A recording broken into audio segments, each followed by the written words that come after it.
एक नया आयाम हासिल करते हैं। लाखों करोड़ों चेस एस्पिरेंट्स आज दिव्या का ये सम्मान देख रहे हैं और सोच रहे हैं, मैनिफेस्ट कर रहे हैं कि कल जाकर मेरे भी शहर में मेरा ऐसा स्वागत होगा। ज्या मतदारावरती तिथल्या कार्यकर्त्यांवरती कशा पद्धतीने प्रेम असावं याचं उदाहरण देतो। 2 महिन्यापूर्वी आमचे खरेदी विक्री संघाचे वाईस चेअरमन सेवानिवृत्त झाले आणि त्यांना वाटायचं की आपल्या पक्षाचा आमदार आहे, त्यांनी 2 महिने त्यांचा सेवापूर्तीचा कार्यक्रम उशिरा घेतला आणि उशिरा घेत असताना माझी आजची वेळ त्यांना देण्यात आली।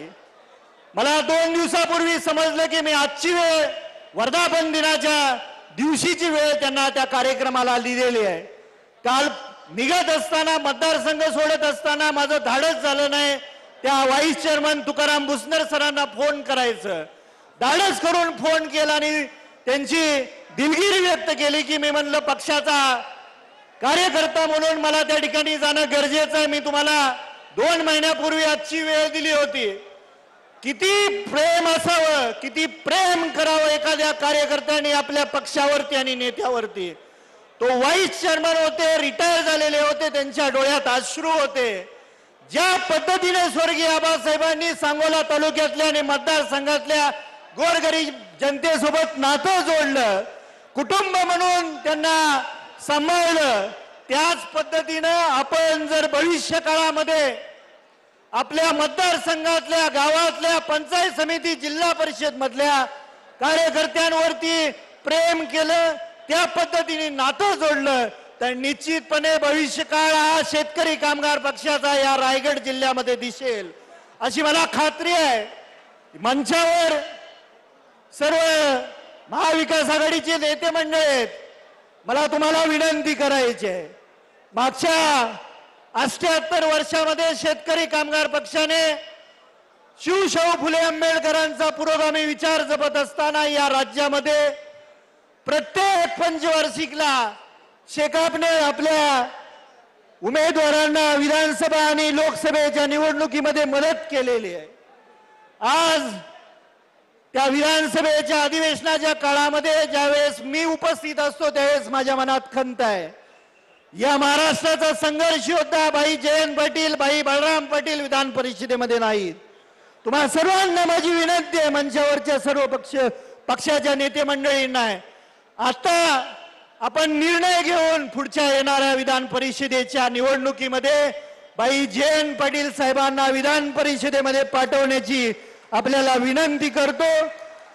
बऱ्याचशा नेते मंडळींचं आपल्याला देअर इन्स्पिरेशन तर मला खूप छान वाटत आहे। मी जेव्हा हे टुर्नामेंट खेळत होती तर मला वाटत होतं wow what an incredible opportunity, आणि मी इथे नसली आली असती कारण की मला महाराष्ट्र गव्हर्नमेंटनी इतकं सपोर्ट केलं आहे। इवन लास्ट इयर मी ऑलिम्पियाड जिंकली होती तेव्हा they gave me a cash reward which help me immensely in chess. आणि जस्ट थोडे महिने पहिले देवेंद्र सर आणि परिणय सर, अभिजित सरनी माझ्यासाठी एक टुर्नामेंट ऑर्गनाईज केली इकडे, ज्याच्यामुळे मला ग्रँड प्रिक्समध्ये वाईल्ड एंट्री मिळाली आणि त्याच्यामुळे मला इतकं हेल्प झाली आहे। So I am eternally grateful to Maharashtra and Maharashtrian government, Maharashtrian people, आणि मला इतकं सगळं प्यार दिलं सगळ्यांनी, मला खूप छान वाटत आहे। Thank you so much. खूप खूप धन्यवाद दिव्या, तुला ऐकायला, तुझा सन्मान करायला एवढे सगळे लोक उपस्थित आहेत। नागपूर शहराला काय म्हणशील, नागपूर शहरासाठी काय बोलशील? काही पण म्हणलं तरी कमीच आहे, but for now Nagpur has been so special for me कुठेही जाते जगात, कुठेही अशी फीलिंग मला कधीच नाही आली की हो हे माझं शहर आहे, हे माझं घर आहे।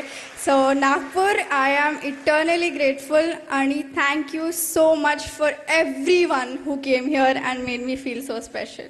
दिव्या, what is your next target? Last question. Next target खूप आहे, बट आतासाठी तर I qualified to candidates, so definitely world champion. I am hoping Nagpur gets its first world champion.